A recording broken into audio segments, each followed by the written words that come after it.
The Emergency Committee for Israel, Brookings, Heritage, AIPAC, WINEP, JINSA, PNAC, CNAS, the AEI, FPI, CFR, and CSP. It sure does seem sometimes like the war party's got the foreign policy debate in D.C. all locked up. But not quite. Check out the Council for the National Interest at councilforthenationalinterest.org. They put America first, opposing our government's world empire, and especially their Middle Eastern madness. That's the Council for the National Interest at councilforthenationalinterest.org. All right, y'all, welcome back to the show. I'm Scott Horton, and our guest today on the show, it's Pepe Escobar, the Globetrotting adventurer reporter for the Asia Times at atimes.com. Welcome back, Pepe. How the hell are you? Wonderful. Great to be here. Great to be with you, all of you, and live from London today. From London. I was going to say, what hemisphere are you in right now? Although I dialed the London numbers. Now. So. In fact, relaxing a little bit. Well, that's before the real start of the year, in fact. Yeah.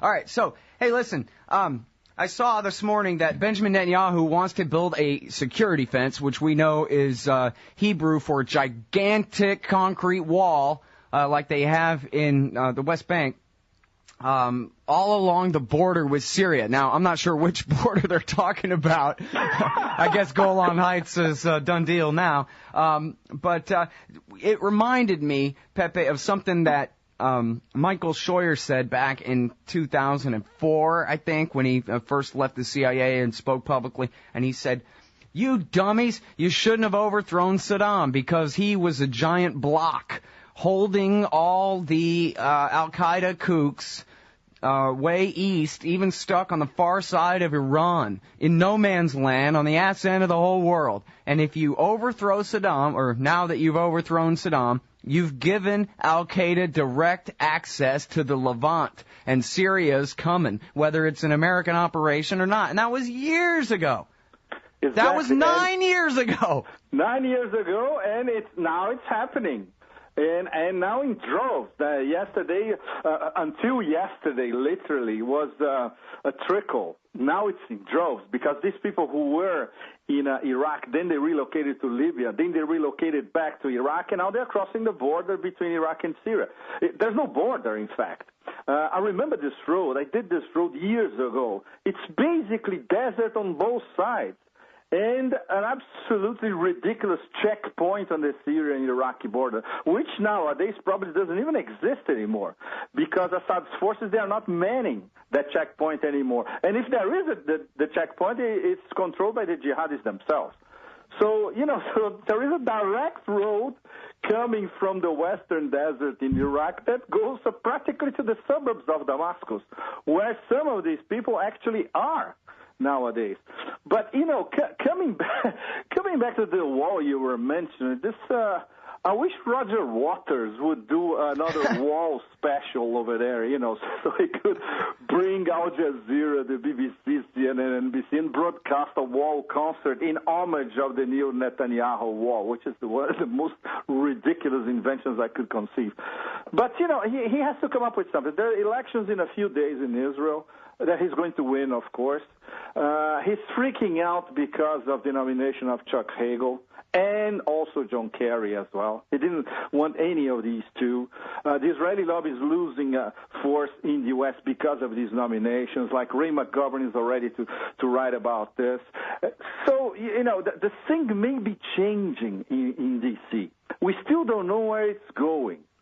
And, of course, in the background, there's something this is something I've been hearing from the Russians, in fact. It's very interesting.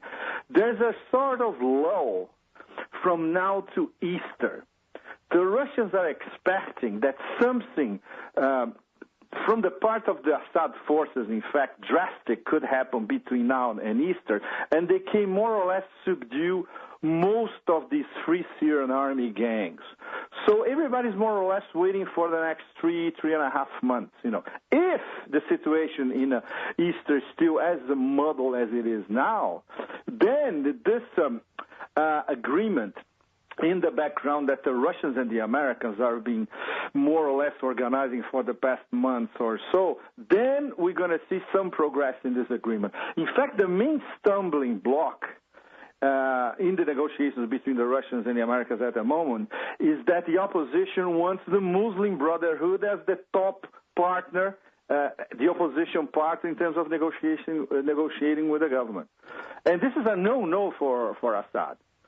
And then we have to come back to what Assad said after 6 or 7 months.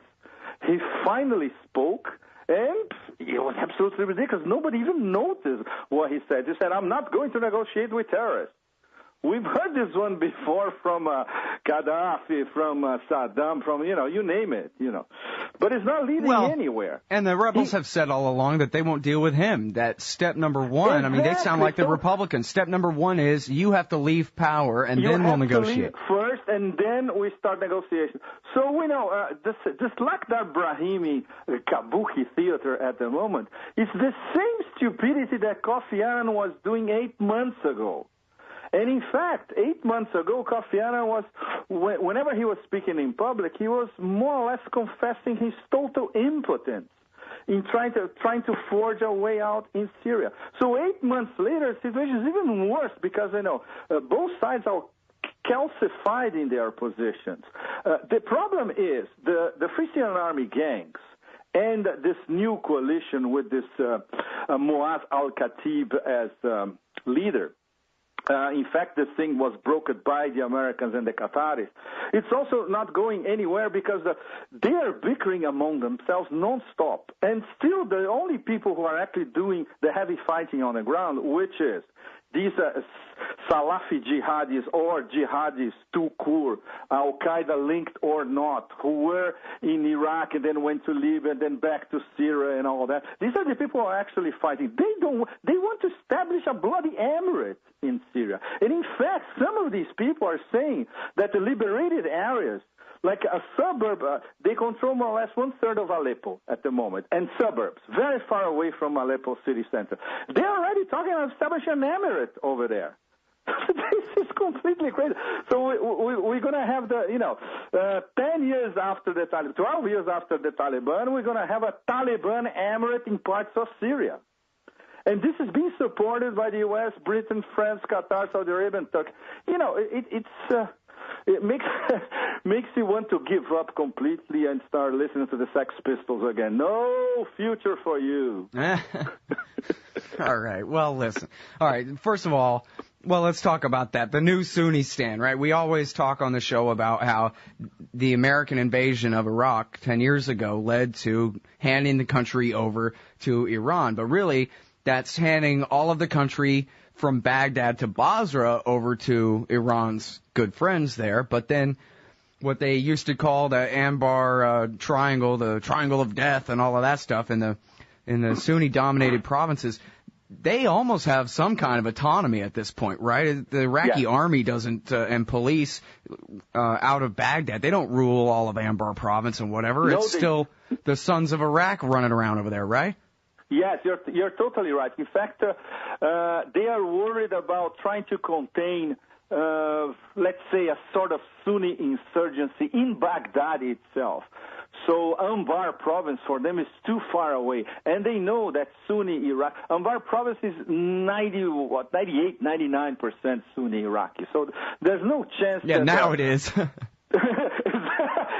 There's no chance that Maliki's guns are going to rule over Anbar. On top of it... So this is, you could just call this, Sunni Iraqistan is sort of this new country that's now, as the rebels in Syria have talked about, like, hey, you know what, even if we can't take Damascus, maybe we'll just break off and join and make a new country with the Iraqis.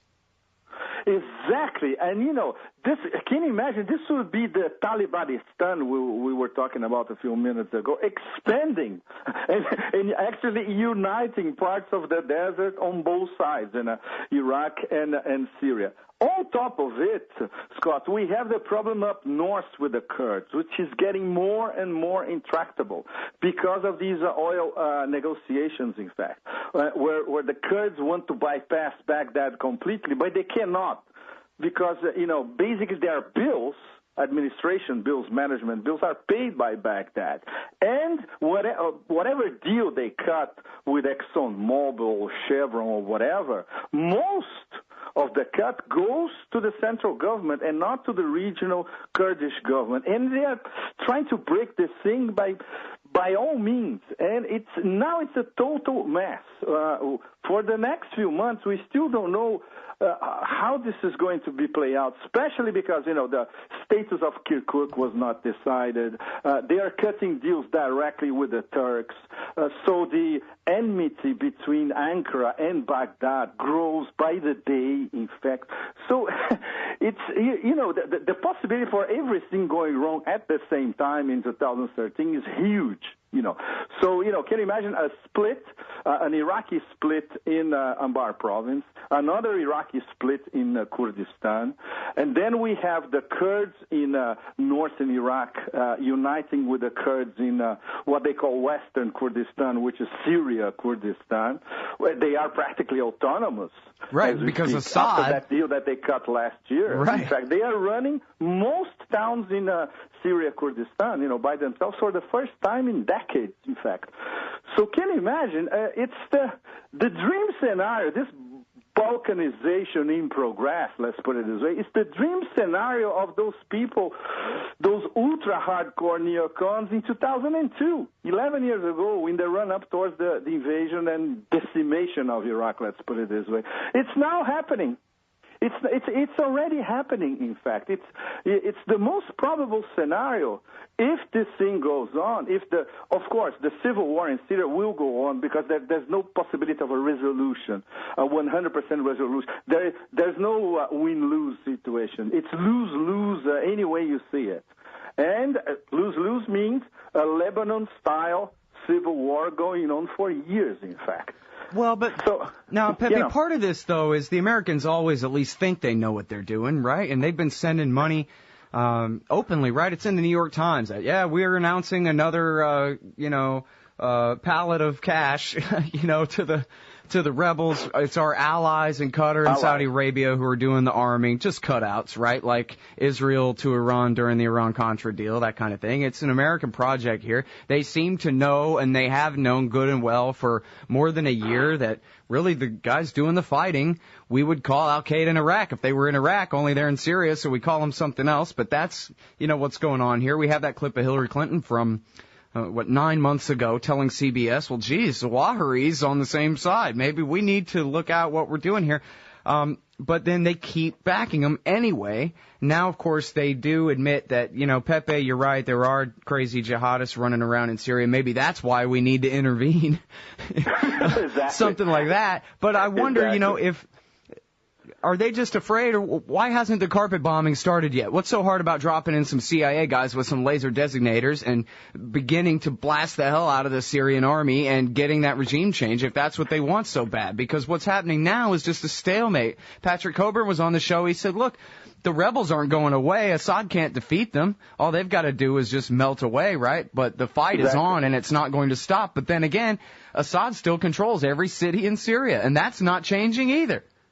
Absolutely. And Patrick was there, in fact, and he's 110% correct, in fact. This stalemate will go on for years. The only way to break the stalemate would be shadow war, but a really hardcore shadow war.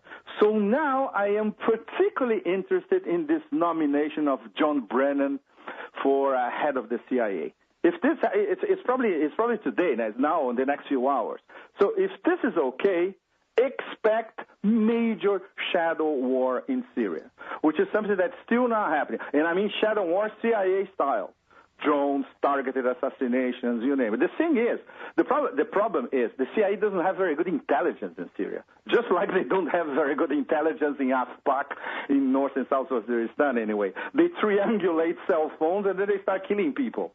So probably they're going to start doing the same thing in Damascus. I'm not sure this is going to happen. And the Israelis, Mossad, they always brag that they know everything that's going on in Damascus. They don't have a clue either. But I would expect some sort of CIA hardcore shadow war starting within the next few weeks in case our friend Brennan now is going to run the show. So, wow. And collateral damage is going to be huge as well, because all these centers in Syria, they are in civilian areas or in business areas. Wow. Man, I'm thinking of relocating to Damascus and go out in flames, you know. Yeah, well, go ahead, dude, but I'm not going. Well, they're not giving visas. I talked to some people that I know in consulates, and they say, no, forget it. If you apply as a tourist, maybe they will give you a visa. As a journalist, forget it. If you apply as a tourist, they'll probably give you because you've been there before. And that's it, you know. And nobody will be there to check the facts. So people are going to start turning on YouTube, of course, where the Syrian Observatory of Human Rights, which, by the way, is based here. No? They issue their press releases here in London. A one-man show. They're going to be saying, look, 500,000 school children were killed today by an aerial attack by Assad forces. Everybody, you know, all over the world, same thing, Reuters, AP, and there's no way to check that out. Right. Well, now, you know, I wonder about that. It seems like Assad would actually be smart to go ahead and let reporters in at this point. Exactly. Because, I mean, you look at they were trying to do this thing, I don't know the exact details. It seemed like it didn't pan out, but they were trying to say, the Syrian government was trying to say, Zawahiri's brother, we captured him, trying to, you know, be an Al-Qaeda guy running around and whatever. But you know what? There are enough real Al-Qaeda guys running around that if you just let in more Coburns and more David Enderses, they'll tell us. Exactly. But that's the, you know, the inbuilt contradiction of a police state, right? Syria is run like a police state. When I went to that border in Dara a few years ago, that was 4 or 5 years ago. When I got there, they practically expelled me. I had an authorization from Damascus. I went there with a Syrian. So I went to Dara to try to talk to some people, and Dara has always been a jihadist base. And the minders, the official minders, they were freaking out completely because of foreign, and I was not even American, you know, so, which is always a plus when you go to these areas. If you don't carry an American passport, they treat you much better. And still they were freaking out. They sent me back. I couldn't talk to anybody. So now it's even worse. You know, they should make okay, if they want to give visas to a CNN crew, let's put it this way, why don't they give a visa to an Al Jazeera crew, for instance? And then you're going to have this all over the Middle East, the real situation on the ground. Or to RT, Russia Today, or even to CCTV in China. You know, you don't want to give visa to Western reporters. Okay, fine. But let reporters from anywhere, from Venezuela, Cuba, whatever, go there and report facts on the ground, honestly, like Patrick does all the time, you know. Right, yeah, I mean, he's not taking sides. He's just a journalist saying, hey, here's what I found. Simple as that. Hey, tell me this. What's your understanding of the extent of Israeli involvement in this? It's not much, Scott. They don't, like I told you, they don't have good intelligence on what goes on in Damascus. Remember when there was, what was that, 6 months ago, hang on one second. Major explosion in Damascus? Well, wait. Hang on, though. The Americans, you said, they don't have very good intelligence either, but that's not stopping them from giving bazillions of dollars worth of guns to the suicide bombers. So the Israelis were spinning everything. I was reading Debka practically every day at that time, and it was just spin. And, you know, sometimes, this was a Sunni infiltrated commando. Oh, no, this was one Sunni general who was already there, and he had been cultivating this plan for months. They had no clue at all, you know. And, in fact, that bomb was an internal thing. And it was not solved, and still not solved, the mystery of that bombing. But it was a sort of internal purge in the, you know, top ranks of Syrian military intelligence. This is the best, interpretation that we have 6 months later. So the Israelis, what they don't want is that anything changing in the Golan Heights, and it won't, because there's no one there practically in the Golan Heights on the Syrian side, because Assad's forces, they have to see what's going on in the suburbs of Damascus. You know, it's much more important, or in Aleppo. As long as this situation over there doesn't change, it's good. And from long-term Israeli strategic point of view, as long as the Syrian army is bogged down in a civil war, that's the best scenario for them, because they are bogged down. They are in a swamp major quagmire for years, so they won't start having any ideas about Israel. Not even if they had, by the way. They are a lousy army in terms of facing the Israeli army. They wouldn't stand a chance. So as long as for Israel in the long run, it's fine like it is. Major chaos leading to possible balkanization. Yeah. Well, and as Jeffrey Goldberg and President Obama discussed, this is really good for weakening Iran. And in fact, that's what it's all about. Here we go again. Yeah. Well, and my favorite part of that is if people go and look at that where Jeffrey Goldberg interviews Barack Obama, neither of them pretend for a minute that this has anything to do with how much they love the poor downtrodden people of Syria, which is what I got to watch on CNN all day. But exactly. When it comes down to Obama talking with Goldberg, they skip all of the BS and go right to, look, this is what Netanyahu would want, right? So, okay. Yeah, it's true. Absolutely. And the people, remember when Hillary months ago was always talking about the people of Syria and the Free Syrian Army, they were defending the people of Syria from the evil dictator. And then one day she said, oh, my God, they are not defending anything. They are beheading people. And they are killing people in Aleppo, civilians in Aleppo itself. Maybe we should try to change this so-called Free Syrian Army. So let's bring another guy. So, they thought, okay, so we should bring a Kurd or a Christian. There were no Kurds or no Christians. In the end, they settled again with a Sunni. The guy's a former imam. He thinks that Facebook is an American-Israeli conspiracy. He's a total nutcase. He worked in the oil business in Syria before, so there's some oil, very interesting oil angle, subterranean oil angle in this whole thing. And still, the gangs cannot get together and try to organize a serious opposition. So one of the reasons why Bashar al-Assad yesterday in his speech said, I have nobody to negotiate with, in fact, it's partially true. Because right, well, who are the real representatives of Syrian civilians? They are totally marginalized by this new national council. Completely, the Sunnis, Muslim Brotherhood, the hardcore Muslim Brotherhood, and some Salafi jihadists, these are the people who are represented in this new so-called coalition. It's complete. In fact, the coalition of the unwilling, which are, a majority of Syrian civil society, these are the people who would be representing most Syrians, in fact, but they are not represented in this institutionalized opposition at the moment. Well, and this were thing not represented in the past as well. This thing that Hillary Clinton put together immediately turned around. I mean, the whole point was that unlike the Free Syrian Army or whatever Syrian National Council, these new guys won't be so close to the jihadists or whatever. They immediately turn around and endorse the jihadists because it's the only chance they have at legitimacy whatsoever. If they're going to be grafted on top of the civil war, the only thing they can do is try to endorse what the fighters are already doing out there. But so here's the thing that I wondered too, though, because I'm reading all these articles about how some of these fighters have even come from Afghanistan. I guess they figure they rather fight for the U.S. Army in Syria than against it in Afghanistan, a little easier, right? And then some of them are Iraqi. And then I read one thing where the guy was French, although, it wasn't clear whether he was special forces or not. I guess apparently he wasn't. Apparently he was just a young Muslim living in Paris who decided he wanted to go and join the holy war in Syria, just like young men like to go and do in the Middle East, like in the 80s in Afghanistan or whatever. But I wonder, do these guys...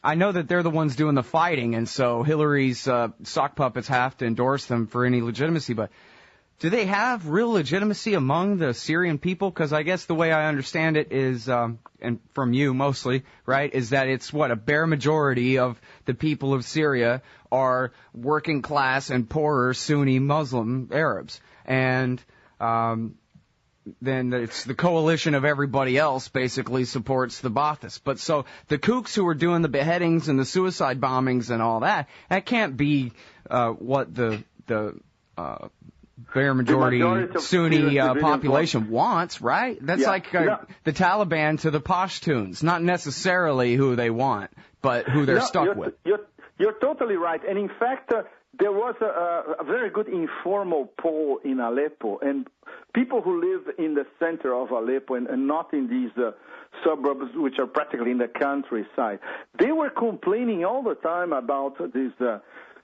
Even not the hardcore jihadis, but even the Salafi jihadis who were encouraging the jihadis to behead people. And now these people of the Al-Nusra Front, by the way, which are, very close with all these people of the new leadership, opposition leadership, people who live in the big cities, especially in Aleppo, they repudiate them completely. Like I read stories in the Arab press saying that they invaded houses in Aleppo. They transformed houses into bunkers. They were using civilians as shields.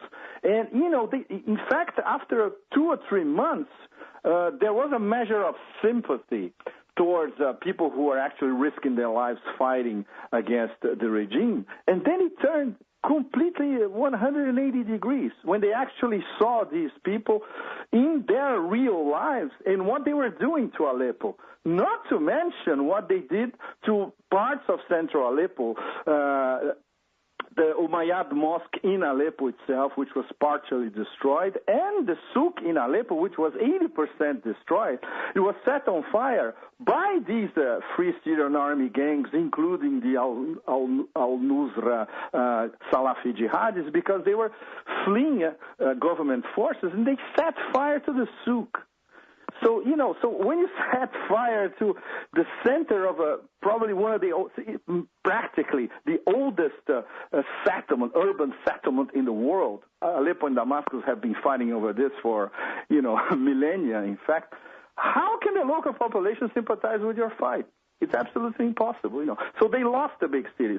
In the countryside, it's different, because in the countryside, most of these people, they are unemployed, illiterate, they are peasants, they have no clue about anything. The only thing that they know is that they are Sunnis, and they profess their Sunni Islam in a very, I would say, hardcore Catholic way, no deviation. And if these guys sell themselves like we are fighting a secular infidel government, obviously these peasants follow them. So that's the number one explanation why they have refuge in the Sunni countryside. But this will never lead them to convince the urban population, especially in Damascus and Aleppo, that they are a credible fighting force or that they are a credible opposition. They never proposed anything. The only thing that they say is down with the dictator, and later we're going to see. And in fact, some of them starting to, urged by their own imams, they start saying that they want, in fact, an Islamic caliphate over there, or some sort of emirate, whatever it's possible to establish. Suburb of Aleppo, desert, western desert, you name it.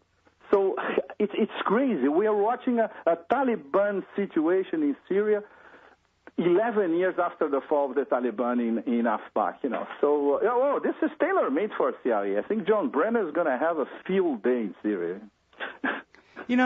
It's funny to me, kind of, because it's high treason. And now I know that, over at WorldNet Daily or something, this is probably all because Barack Obama is a secret Muslim agent of Osama or whatever like that. And it's clearly not that, right? And, of course, the Democrats would love that interpretation of the accusation as well. They're like, yeah, you're completely crazy if you think that Obama is really cares for Zawahiri and Zawahiri's goals or whatever. No, it's just that he's working hand in hand with Zawahiri on accomplishing those goals. And so who cares what his motivation is? I mean, if he thinks that he's accomplishing for the American empire something that's going to benefit us, that doesn't take away from the fact that he is directly aligning with America's actual enemies, right? In order to undermine a country, Iran, that's not even really an enemy of ours at all, other than the Israelis don't like them. That's it. You put it in a nutshell. This is it, Scott. But so how do you turn this thing around? So all of us are, in a very wishful thinkish way, are expecting that John Kerry is going to introduce a measure of sound thinking. Now, where's that coming from? Where is that coming from? I think it's coming from for our collective wishful think, our collective desire to, can we see some minimum light at the end of this Sunni Shiite Middle East total disaster tunnel? Count me out. I have no faith in John Kerry whatsoever. I don't know. Obviously, nothing is going to change. Still, we have the Russians and the Chinese in the background, and they have very close diplomatic, military, and energy relationship with Iran. So still, we have NATO GCC on one side, and Syria, Iran, Hezbollah on the other. This is not going to change. So what we're going to have is the Americans over and over again playing up this Sunni-Shiite divide, which is one of the oldest tricks in the book. They learned from the Brits.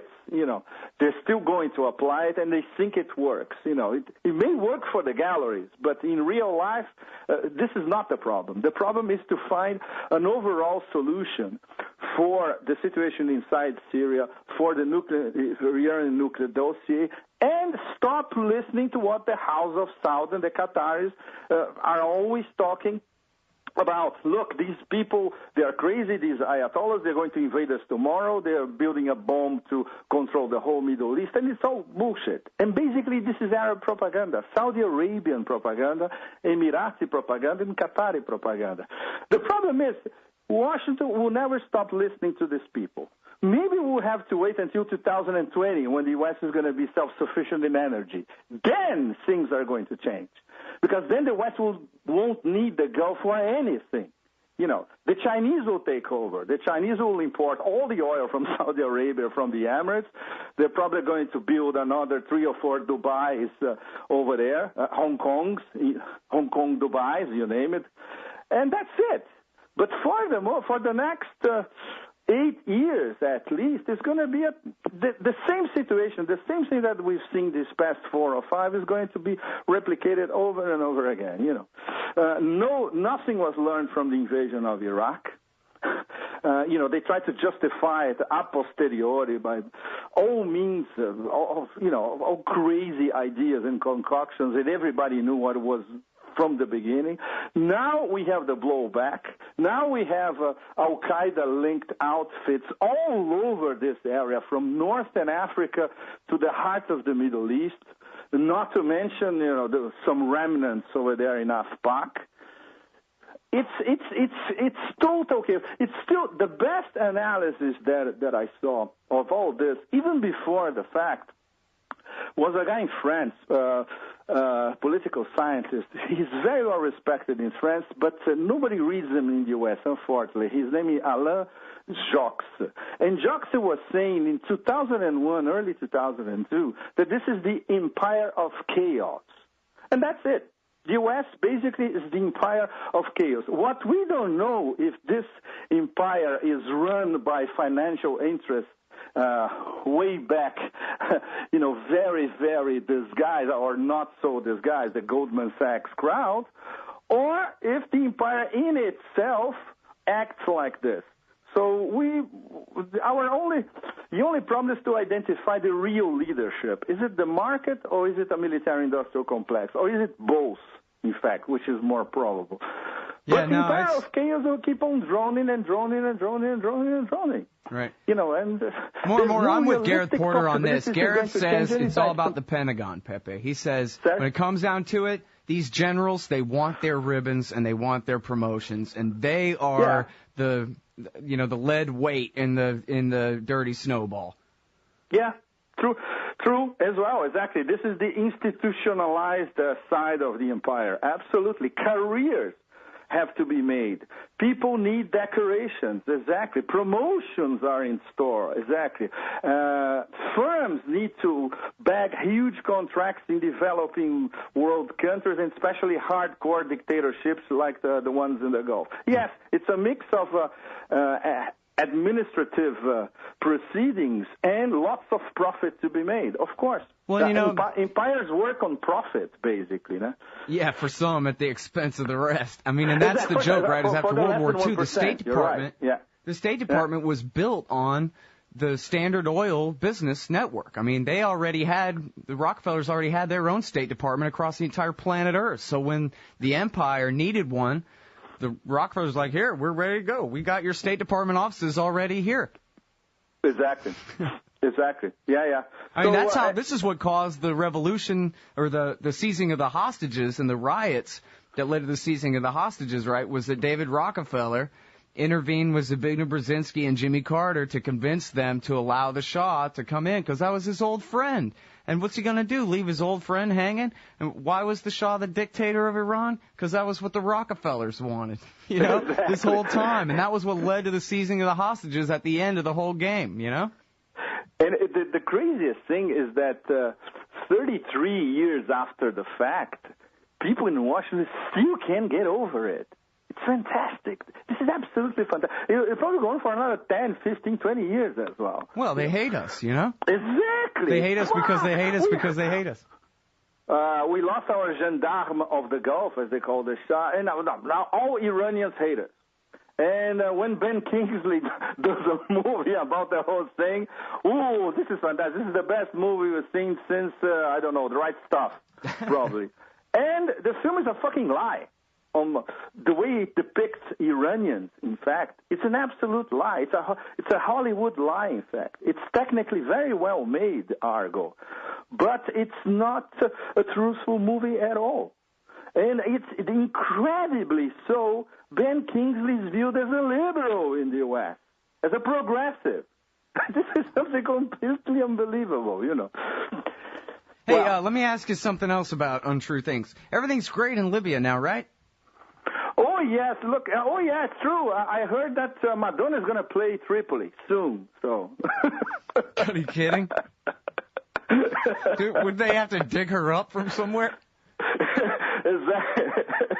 Well, no, but, so wait a minute. I mean, here's my thing about that war in Libya. As soon as it ended, the sacking of Tripoli and all that, that's pretty much the last time it was mentioned on CNN. And, of course, I'm a reader, and so I try to keep up. And we've talked with, especially McClatchy Newspapers has done some pretty good news there. And, of course, there's the Benghazi thing. But the only lesson of that is, well, why was there so little security and which politicians can get fingers pointed at them over it? But nobody is pointing out that, well, that's what happens when you fight a war for your enemies and then you have your embassy, right, surrounded by them. They never question the larger portrait of the war against Gaddafi and what it actually accomplished and for who. But, you're the guy that broke the story that this guy, Belhaj, was the military commander, that he was a veteran of the Afghan and Iraq wars where he fought against Americans there. And now he's still a big mucky muck there in Libya, isn't he? And then also, if you could please update us on, if you know, about the racial pogroms, because there was at least one majority black city in Libya that was pretty much wiped off the map by massive pogrom of women raped in refugee camps and crazy. Tell us what the hell is going on over there. To these 10,000 people. Absolutely. And black South Africans. Black sub-Saharan from all sub-Saharan African countries who are actually residents of Libya, they all left.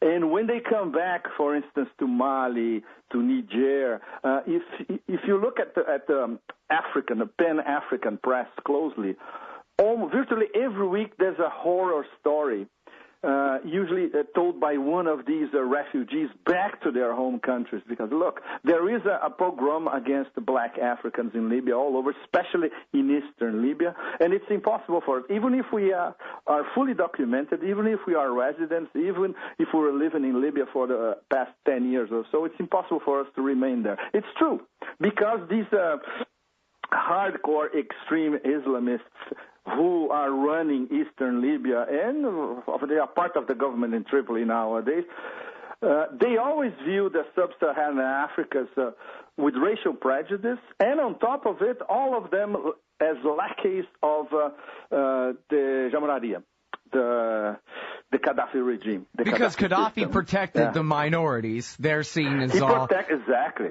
And the thing with the Tuaregs is even more complicated. I'm thinking of trying to do an inside story of what's going on in Mali. It's very complicated. I'm still in the middle of it. But basically, a lot of these Tuaregs who were fighting alongside Gaddafi, or some were even part of Gaddafi militias. When they came back to Mali, immediately they started thinking, okay, maybe it's our time to build an independent Tuareg state in northern Mali.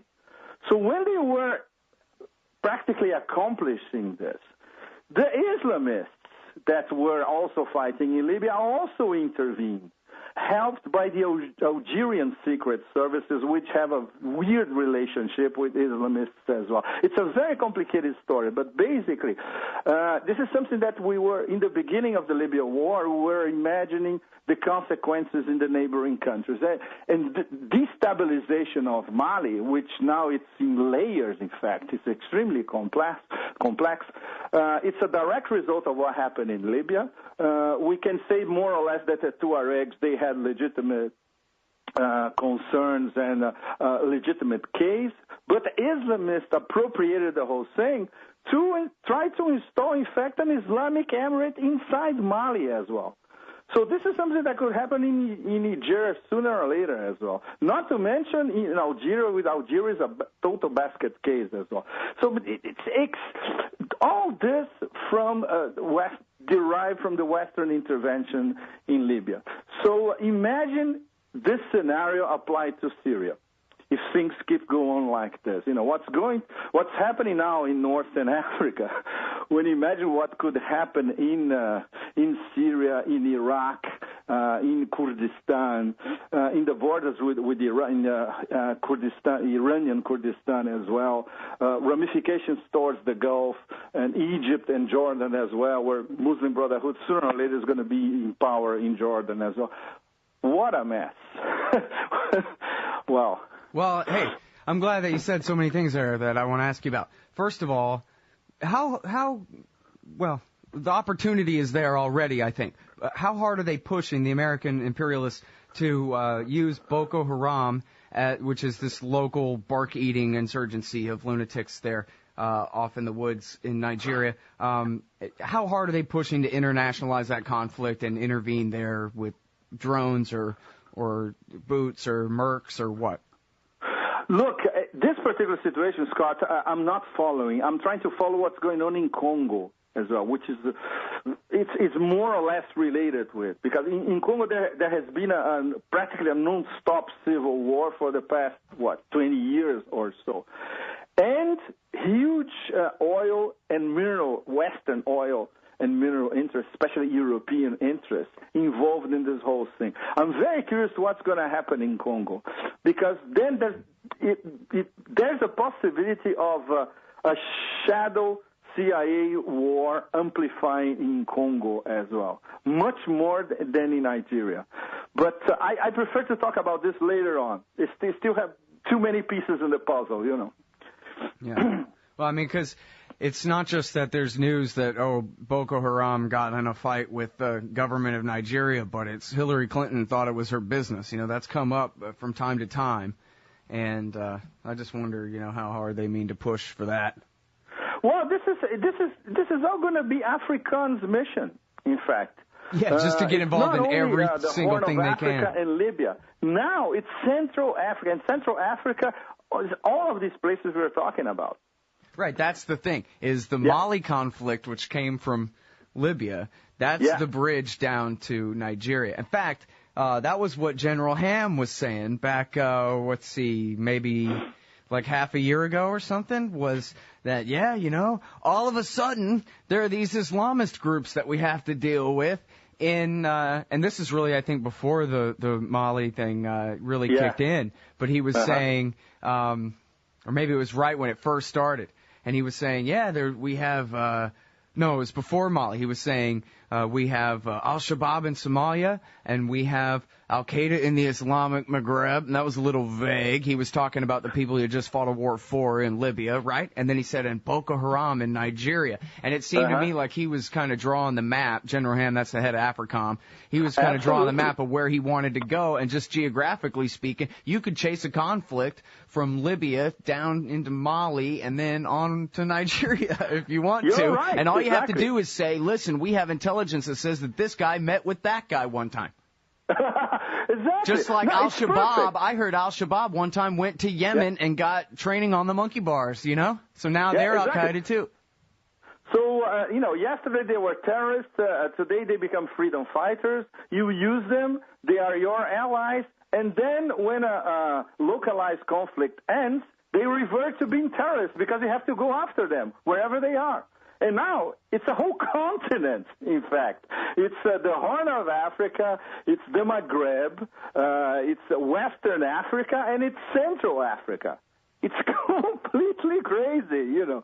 So Africa, for AFRICOM, it's absolutely perfect. And for the people who were very instrumental into making sure AFRICOM fought its first real war in Libya. Don't forget at the beginning of the Libya war, those missiles came from AFRICOM, not from NATO. Then, 3 or 4 days later, there was this so-called official transition from AFRICOM to NATO that prosecuted the rest of the war. So AFRICOM now, for all practical purposes, is battle ready. Yep. So General Ham, in fact, now, oh man, he is the man. You know, he's going to take over Africa sooner or later. Yeah. Well, and you know, in Defense News, they had the thing about the Dagger Brigade that they were creating, which is such a great name, right? That's a pretty defensive weapon, right? A dagger. But anyway, they said at defensenews.com that, well, with the winding down of the war in Iraq and Afghanistan, the Army's 3rd Infantry Division is looking for ways to stay globally engaged. And so, in other words, they're looking for work. And they found some. Hey, here's a continent with no one to stop us. Look, no wonder nobody in Africa wanted to be headquarters of AFRICOM. The headquarters had to be in Stuttgart, in Germany. No wonder. They already knew, even before the Libyan war, that this is exactly what it would be. The militarization of conflicts all over Africa, irrespective of if it was a relatively peaceful area, region, all that. As long as they are oil, gas, and mineral interests at play, and as long as the Chinese are over there doing deals, which is exactly what they start doing in the beginning of the 2000s, when the Bush administration was totally occupied with the global war on terror. The Chinese went in full force and they made hardcore deals with at least 20 to 25 African countries. The response, obviously, years later, protracted, much later than sooner, is, okay, let's militarize the whole thing. Let's create problems for the Chinese in Sudan and South Sudan, in Central Africa if they want to make mineral deals over there. Northern Africa is different. Northern Africa is for interest basically of Brit, French, American corporations, especially in energy. But even in places where there's no direct interest, Mali, for instance, there's no direct interest for the Europeans. So why not spread it out? So AFRICOM has a mission, a long-ended, open-ended mission in all corners of Africa nowadays. It was expected, This was bound to happen. Especially because there's nothing they can do in South America, which would be normally the first candidate for militarization. They cannot do it anymore with all those, center-left or center or relatively progressive governments, So Africa, once again, to be spoiled and re-spoiled and re-spoiled. All right, Pepe, thank you very much for your time. It's great to talk to you as always. Always a pleasure, Scott. I hope this was not too rambling, especially because these past few days I've been trying to relax and keep away a little bit. So now I'm plunging back into the horror, all the doom and gloom. Yeah, no, you know what? I like it, and that's why I bring you on the show, and I imagine that the people in the audience tune in because they want to hear you more than anything. No, I hope it's helpful. At least 1% may be helpful to some people. That. In fact, this is what we do. I always keep asking myself, okay, why do we keep doing this? Because there's a nugget here and there. that some people reading it or listening to it, they say, okay, so this is the connection and all that. Yeah. So, it's still, then our mission as writers and communicators is complete, in fact. Right. I mean, that's the thing. People have to have a place to go if they want the truth. Now, most people don't want it. But if they want to start trolling around, are they going to be able to find something worthwhile or not, Yeah. You got to give it to them. You got to try. So. Absolutely. Right. So now everybody turn to Al Jazeera America, former Al Gore station. Well, now, wait a minute. Isn't that owned by the government that's fighting the jihad in Syria for us? Exactly. So what kind of improvement is that? You named it. Yeah, all right. But everybody, watch Al Jazeera with a gigantic grain of salt in your hand. Exactly. It all depends which conflict they're covering, what they say, just like the Americans, just like everybody else. Absolutely. Okay, my man. All right, all thanks, the best Pepe. to you, huh? See ya. That's the great Pepe Escobar, everybody. ATimes.com. Hey everybody, Scott Horton here, inviting you to check out the Future Freedom Foundation at FFF.org. They've got a brand new website with new and improved access to more than 20 years worth of essays promoting the cause of liberty. And FFF's writers, including Jacob Hornberger, Jim Bovard, Sheldon Richmond, Anthony Gregory, Wendy McElroy, and more, aren't just good. They're the best at opposing and discrediting our corrupt overlords in Washington and their warfare, welfare, regulatory police state. That's the Future Freedom Foundation's new and improved site at FFF.org. Hey y'all, Scott here. First of all, thanks to the show's sponsors and donors who make it possible for me to do this. Secondly, I need more sponsors and more donors if the show is to continue. ScottHorton.org/donate has all the links to use PayPal, Give.org, Google Wallet, WePay.com, and even Bitcoins to make a donation in any amount. You can also sign up for monthly donations of small and medium-sized amounts through PayPal and Give.org. Again, that's ScottHorton.org/donate for all the links. To advertise on the site or the show, email me, Scott@ScottHorton.org. And thanks. Man, you need some Liberty stickers for the back of your truck. At LibertyStickers.com, they've got great state hate, like Pearl Harbor was an inside job. The Democrats want your guns. U.S. Army, die for Israel. Police brutality, not just for black people anymore. And government school, why you and your kids are so stupid. Check out these and 1,000 other great ones at LibertyStickers.com. And of course, they'll take care of all your custom printing for your band or your business at TheBumperSticker.com. That's LibertyStickers.com. Everyone else's stickers suck. Hey ladies, Scott Horton here. If you would like truly youthful, healthy, and healthy-looking skin, there is one very special company you need to visit. Dagny & Lane at DagnyandLane.com. Dagny & Lane has revolutionized the industry with a full line of products made from organic and all-natural ingredients that penetrate deeply with nutrient-rich ionic minerals and antioxidants for healthy and beautiful skin. That's Dagny & Lane at DagnyandLane.com. And for a limited time, add promo code SCOTT15 at checkout for a 15% discount. Hey y'all, Scott Horton here, inviting you to check out WallStreetWindow.com. It's a financial blog written by former hedge fund manager Mike Swanson, who's investing in commodities, mining stocks, and European markets. Wall Street Window is unique in that Mike shows people what he's really investing in and updates you when he buys or sells in his main account. Mike thinks his positions are going to go up because of all the money the Federal Reserve is printing to finance the deficit. See what happens at WallStreetWindow.com. And Mike's got a great new book coming out, so also keep your eye on writer MichaelSwanson.com for more details.